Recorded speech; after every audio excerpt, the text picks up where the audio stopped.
Bismillahirrahmanirrahim. Assalamualaikum warahmatullahi wabarakatuh. Alhamdulillahi rabbil alamin wa bihi nasta'in ala umurid dunya waddin. Wassalatu wassalamu ala asyrafil anbiya'i wal mursalin, imamil muttaqin al mujahidin at-tahirin, sayyidil gharril muhajjalin. Saudara-saudara yang dicintai Allah, pemirsa Fakultas Hukum UNA TV, bersyukur kita kembali bersua di dalam satu program yang mulia ini yang akan membicarakan tentang peningkatan ketakwaan kita di bulan Ramadan, terutama di bidang ketakwaan sosial. Kalau bahasa Al-Qur'annya ada la'allakum tattaqun, peningkatan ketakwaan personal, kemudian la'allahum yattaqun, peningkatan ketakwaan sosial. Melalui bulan Ramadan, kita bisa merajut silaturahim, menghubungkan kasih sayang, mengasihi dan menyayangi, mengasih dan menyayangi. Kita bisa mengasihi orang yang mungkin tidak kita sayangi. Seperti, mohon maaf, yang barusan di pesta demokrasi kita banyak pemberian, tapi saya yakin itu bukan dasarnya kasih sayang. Wanipiro katanya. Tapi tidak mungkin kita menyayangi kalau tidak memberi. Silaturahim itu adalah hubungan yang dilandasi dengan rasa kasih sayang yang dilandasi juga kesiapan untuk berbagi. Bulan Ramadan, bulan merajut, bagaimana tali yang mengikat kasih sayang di antara kita itu bisa terhubung. Bagaimana caranya? Allah Subhanahu wa taala mewajibkan ini, dan Rasulullah sallallahu alaihi wasallam salah satu secara khusus di bulan Ramadan Rasulullah mengatakan man aftara shaiman, barang siapa, di sini umum, siapa yang memberi, tentunya beriman ya, karena ya ayyuhalladzina amanu. Ini rangkaian ayat 183 sampai 87 Al-Baqarah. Harus ya ayyuhalladzina amanu. Yang memberi bukaan, makanan, minuman bagi orang yang berpuasa, kana lahu ajrun, maka dia, si pemberi itu mendapatkan pahala ka ajri shaim, seperti pahala orang yang berpuasa yang dia kasih bukaan itu. Min haitsu la yanqus, tanpa mengurangi pahala orang yang berpuasa, karena dibagi kepada yang ngasih bukaan. Nanti orang tidak mau menerima bukaan karena berkurang. Kata Rasul, min haitsu la yanqus. Analoginya seperti ada sebatang lilin yang menyala, lalu ratusan orang menyalakan lilinnya yang belum nyala ke lilin itu. 100 lilin menyala, api lilin itu tidak berkurang. Jadi si pemberi bukaan mendapatkan pahala tanpa mengurangi pahala yang diberi bukaan.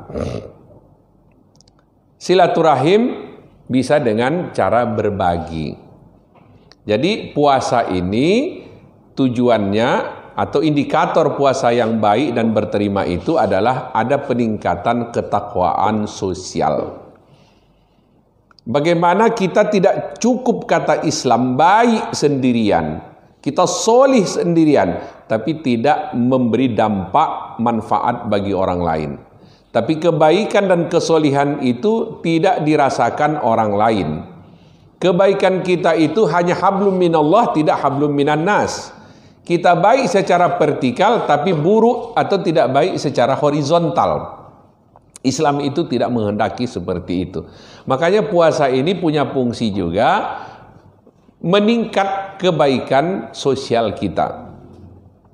Sampai-sampai kata Rasul, la yadkhulul jannah, tidak masuk surga, man nama syib'an, ada orang tidur di malam hari perutnya kenyang, wajaruhu jau'an, sementara jirannya itu lapar.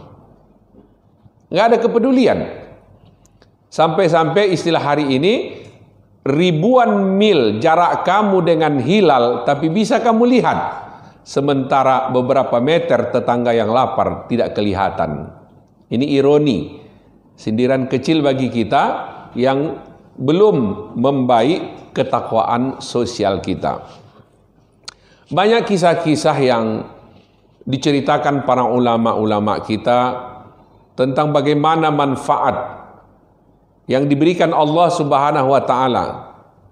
Sebagaimana tadi kami sampaikan di pertemuan sebelumnya bahwa satu perintah itu adalah dampaknya memberikan rasa bahagia kepada diri kita. Dan satu maksiat yang kita lakukan pasti ada dampaknya kegalauan dalam diri kita. Atau kesusahan yang tidak diinginkan Allah, kita tidak bahagia. Sebagaimana doa kita, Rabbana atina fid dunya hasanah. Untuk bahagia itu tidak harus mesti pergi rekreasi ke pegunungan Himalaya, tidak harus pergi ke Danau Toba, ke Brastagi, mungkin ke Hawaii, mungkin ke Amsterdam. Kebahagiaan itu sebenarnya ada dalam diri kita.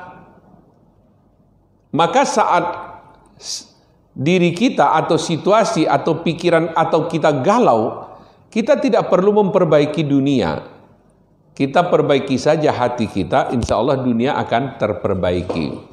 Sebaik manapun dunia ini, kalau kondisi hati kita tidak baik, maka dunia ini jadi tidak baik.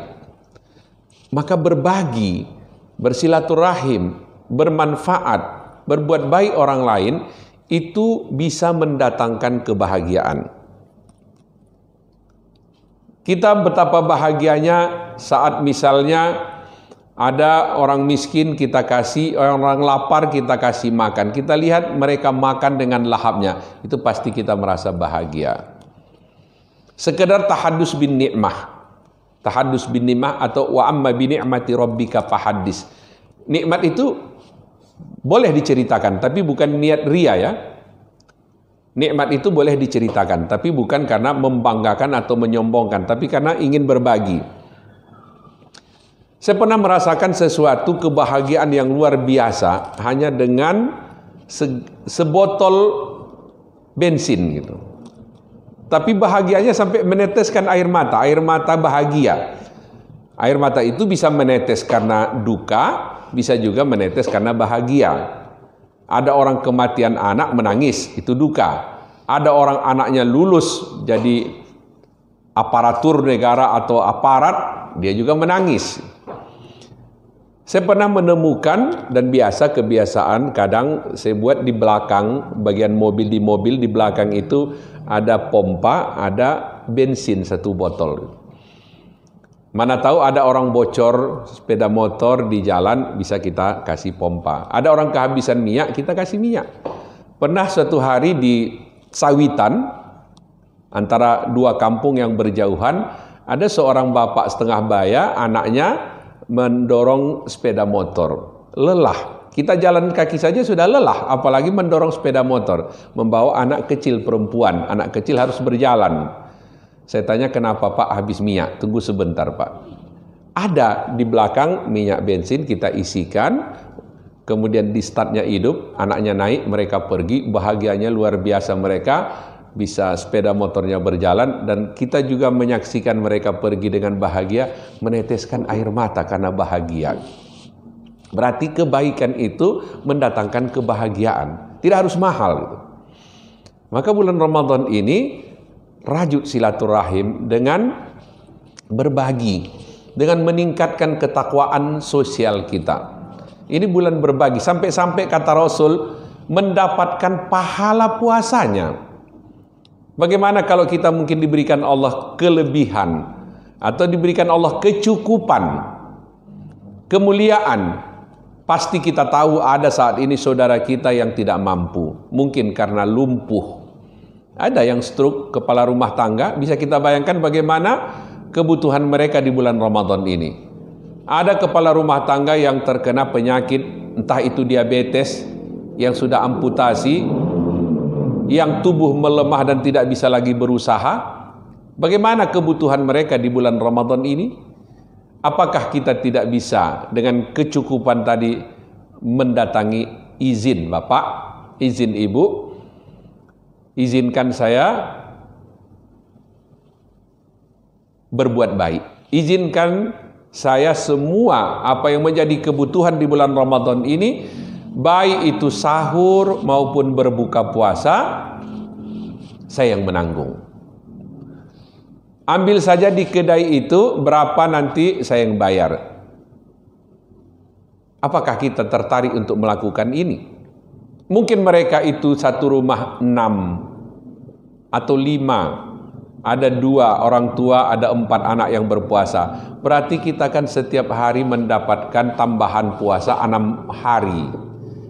Sebulan kita berpuasa, orang 30 hari, kita kan menjadi 210 hari. Dan pasti akan ada hubungan yang semakin erat antara kita dengan keluarga itu. Silaturahim tersambungkan. Kepedulian sosial kita meningkat. Saya pernah mendengar satu kisah. Seorang ulama yang melaksanakan ibadah haji dan ia tertidur di Masjidil Haram. Dalam tidurnya ia bermimpi ketemu Rasulullah sallallahu alaihi wasallam. Kata Rasul, kalau siapapun kita mimpi ketemu Rasul, itu benar yang datang itu Rasul. Karena tidak ada bisa dalam mimpi datang mengaku Rasul kecuali Rasul. Jin atau syaitan atau iblis tidak akan bisa datang dalam mimpi kita dan mengatakan kalau dia itu adalah Muhammad sallallahu alaihi wasallam. Ulama ini, ulama Maroko ya, Maghrib, ulama Maghribi atau Maroko, mimpi ketemu Rasulullah.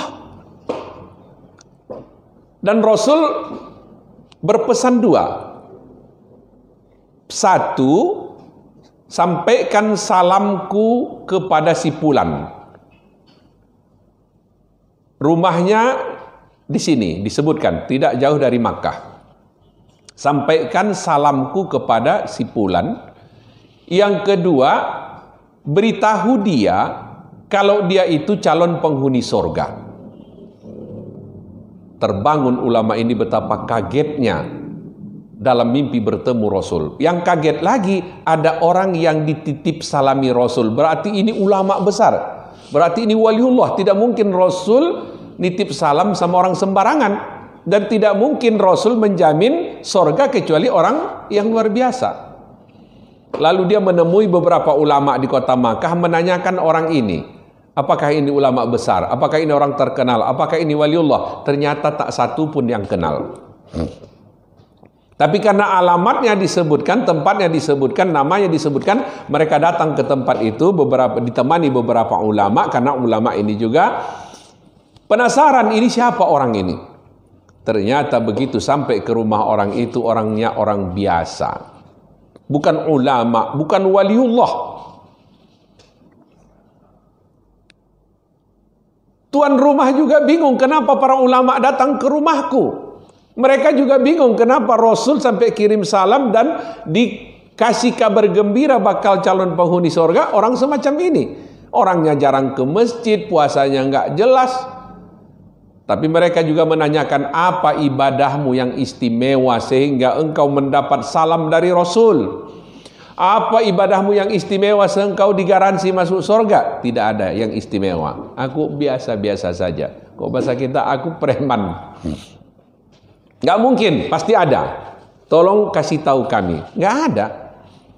Kalaupun ada kebaikanku, itu tetanggaku. Suaminya sudah meninggal dunia, anaknya banyak. Waktu suaminya meninggal dunia, saya berniat setiap bulan dari penghasilan saya akan saya bagi 2, separuhnya untuk mereka, separuh untuk kami. Mulai dari wafatnya suaminya sampai sekarang itu terus saya laksanakan. Cuma itu aja. Oh, berarti itu yang istimewa dari ibadahmu, adwa maha wa in qalla. Kontinuitas walaupun sedikit. Dan kepedulian sosial, memuliakan tetangga. Lalu para ulama ini menasihati orang ini supaya berbenah, mandi, ganti pakaian, yuk kita sholat asar ke masjid.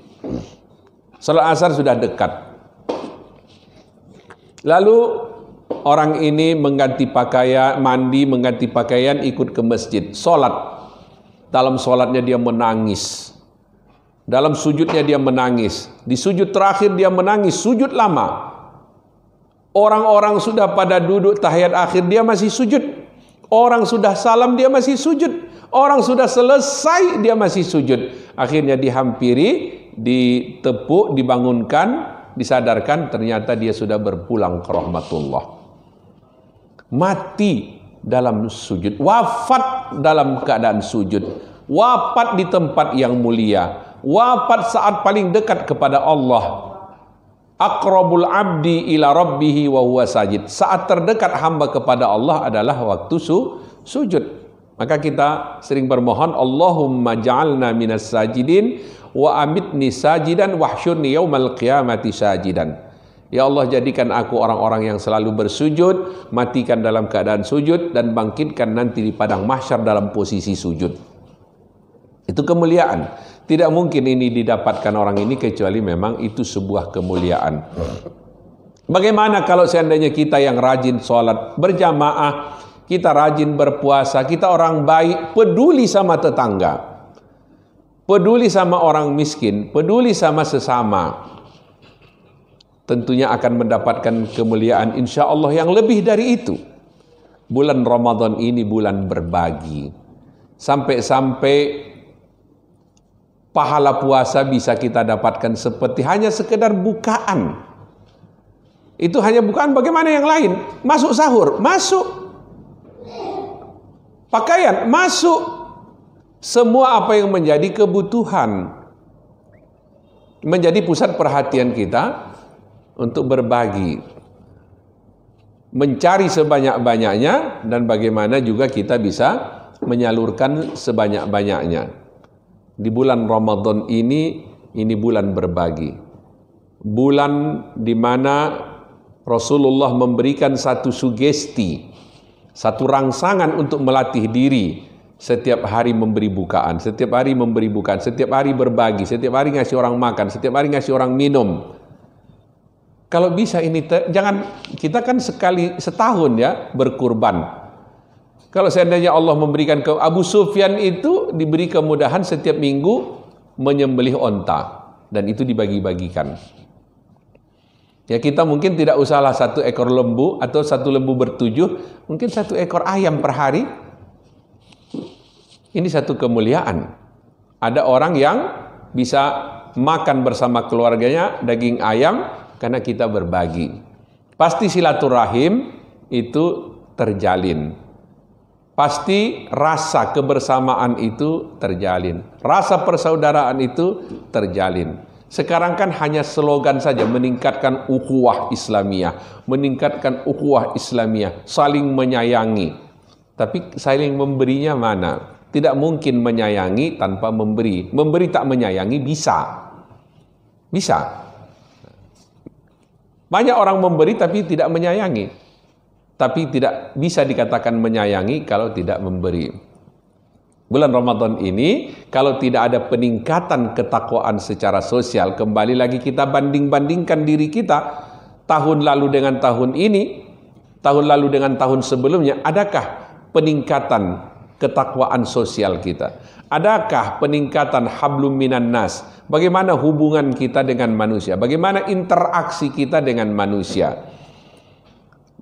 Kita ingin waktu kita terakhir di dunia ini disolatkan, wafat, anak kita mungkin jadi imam bertanya kepada masyarakat, apakah almarhum ayahanda kami, umi kami ini orang baik? Kita berharap semua menjawab baik. Tapi kebaikan apa yang sudah kita buat dinilai orang sebagai satu kebaikan? Apa yang mereka rasakan kebaikan dari kita? Sehingga kita berharap kita dibilang orang baik. Sementara kita tidak melakukan satu pun kebaikan yang mereka rasakan. Maka hari demi hari yang kita evaluasi kebaikan apa? Kebaikan apa? Seperti pada pertemuan yang lalu, dalam per hari berapa orang yang bilang ke kita terima kasih? Itu kan kebaikan. Seberapa banyak orang yang bilang terima kasih? Kalau bisa, di atas itu ada lagi kata yang kita upayakan untuk kita dapatkan. Apa itu? Kata untung. Kan pernah orang mengatakan untung ada ustadz. Wih, untung ada bapak. Wih, untung ada ibu. Wih, untunglah ada kamu. Itu kan merasa keberadaan kita itu memberikan keberuntungan. Dia merasa beruntung kehadiran kita di muka bumi ini. Jangan pula istilah orang kampung kami di Tanjung Balai Sungai Kepayang ini bukan lagi beruntung, tapi menyomak katanya. Nah, ada istilah menyomak. Ada orang rewang, dia datang. Pagi-pagi sudah datang. Ada sarapan, dia makan. Ada teh manis, dia minum. Ada rokok, dia isap. Ngobrol aja. Orang berkeringat-keringat, dia ngobrol aja. Begitu pulang, saya permisi ya bu, pulang dulu. Ya pergilah kau pulang, menyomak aja kau di sini. Itu orang kampung begitu. Kita jangan begitu. Tapi kata-kata terima kasih ya. Wih, udah capek, kamu terganggu, terhalang. Semogalah Allah membalas yang kita inginkan itu. Terima kasih kebaikannya. Nanti saat wafat, wih bapak itu baik orangnya. Saat ditanya apakah almarhum ini orang baik, sepakat semua baik. Maka saya pribadi, pemirsa Fakultas Hukum UNA TV yang terhormat, kalau mensolatkan atau menyolatkan mayit ditanya apakah almarhum ini orang baik, mohon maaf kalau saya tidak kenal, saya hanya diam. Atau saya tahu orang yang tidak baik, saya tidak berani mengatakan baik. Bagaimana saya bersaksi di hadapan Allah sementara saya tahu dia tidak orang yang tidak baik. Tapi kita ingin mengakhiri hidup ini, mendapatkan penyaksian dari masyarakat, dari umat, apakah almarhum ini orang baik? Baik. Kenapa? Karena ketakwaan sosial kita. Karena silaturahim yang terus berlangsung, dan itu kita latih di bulan Ramadan. Setidaknya 6 bulan ke depan kebiasaan bersilaturahim ini dengan harapan diterima Allah Subhanahu wa taala ada kelanjutan. Karena sudah terbiasa. Seperti orang yang ahli pasti dia pelukis. Yang ahli pasti sudah melukis berkali-kali. Presenter yang baik pasti dia sudah mempresenter atau menjadi presenter berkali-kali. Stand up komedian yang baik, dia sudah berkali-kali. Jadi orang yang bertakwa secara sosial, dia sudah melakukan itu berkali-kali. Kita evaluasi diri kita di bulan Ramadan ini, berapa kali kita mengasih bukaan, berapa kali kita mengasih takjil, berapa kali kita mengasih sahuran, berapa kali kita mengasih, harus berkali-kali. Makanya biasanya kebiasaan yang berulang-ulang, dan kita juga dalam ibadah dianjurkan untuk mengulang-ulang. Kalau kita berwudu, basuh muka, ulang, basuh muka, ulang, basuh muka, ulang 3 kali kan? Kita juga dalam sujud bertasbih, subhana rabbiyal a'la wa bihamdi, ulang lagi, subhana rabbiyal a'la wa bihamdi, ulang lagi, subhana rabbiyal a'la wa bihamdi, ulang terus kebaikan itu biar dia menjadi identitas kita. Sesuatu yang dilakukan secara berulang-ulang itu akan menjadi karakter. Maka kemaksiatan yang terulang-ulang itu juga menjadi karakter. Tidak mungkin karakter orang 1 kali maksiat, tapi kalau sudah berulang itu akan menjadi karakter. Dan untuk menghapusnya, lakukan kebaikan juga berulang-ulang. Ramadan ini kita latihan. Latihan itu biasanya dilakukan berulang-ulang. Kalau sudah diulang-ulang, nggak jadi juga, itu berarti pelatihannya gagal. Kalau Ramadan gagal, itu artinya puasa tidak diterima, itu artinya puasa tapi hanya dapat lelah. Na'udzubillah, summa na'udzubillah, semoga puasa kita diterima, dan tanda puasa kita diterima, itu kata Allah, ada peningkatan ketakwaan sosial. Dan kitalah yang tahu, kitalah yang melihat, lihat diri kita, lihat ke dalam kita, tidak usah kita sibuk melihat orang-orang lain. Tuba liman syaghala uyubuhu an uyubin nas. Beruntunglah orang yang selalu habis waktunya mengevaluasi dirinya, sehingga tidak ada waktu baginya untuk mengevaluasi orang lain. Terima kasih sahabat-sahabat, saudara-saudara yang baik hatinya, pemirsa TV UNA Fakultas Hukum TV yang dirahmati Allah Subhanahu wa taala. Semoga kita dipertemukan Allah di tahun-tahun berikutnya. Taqabbalallahu minna wa minkum taqabbal ya karim. Wassalamualaikum warahmatullahi wabarakatuh.